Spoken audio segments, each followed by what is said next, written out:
এই সিনটা খুব ভালো করে দেখে নাও, কারণ তুমি তোমার জীবনে এই সিনটা আর কখনো দেখতে পাবে না। রাহুল দ্রাবিড়কে এরকম পাগলামি করতে তুমি আর কখনো দেখতে পাবে না।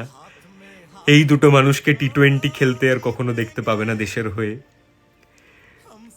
কালকেরটা শুধু একটা ওয়ার্ল্ড কাপ ফাইনাল ছিল না, কালকেরটা ছিল দীর্ঘ 13 বছরের একটা অপেক্ষা।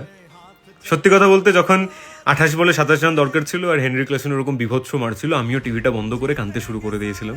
কিন্তু হাতে ফোনটা নিয়ে শুধু অপেক্ষা করছিলাম যে ঠাকুর তুমি কিছু একটা করে দাও। তাই 17 নম্বর ওভারে হার্দিক পান্ডিয়ার ওই একটা বল, ওটা দুর্দান্ত বল ছিল না, ওটাতে হেনরি ক্লাসেনের আউট হওয়ার কথা ছিল না। ওটা ছিল 150 কোটি মানুষের আশীর্বাদ, দীর্ঘ 13 বছরের অপেক্ষার একটা মুছে ফেলার সুযোগ।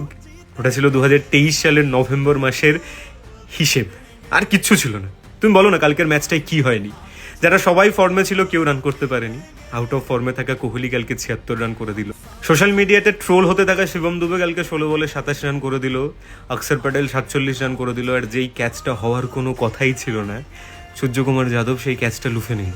আসলে কালকের ম্যাচটা আমাদের ছিল, আমাদেরই জেতার ছিল।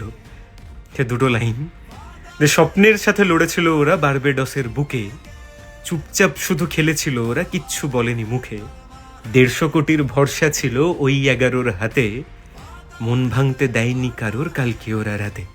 আমি সারা জীবন মনে রাখবো এই ম্যাচটা।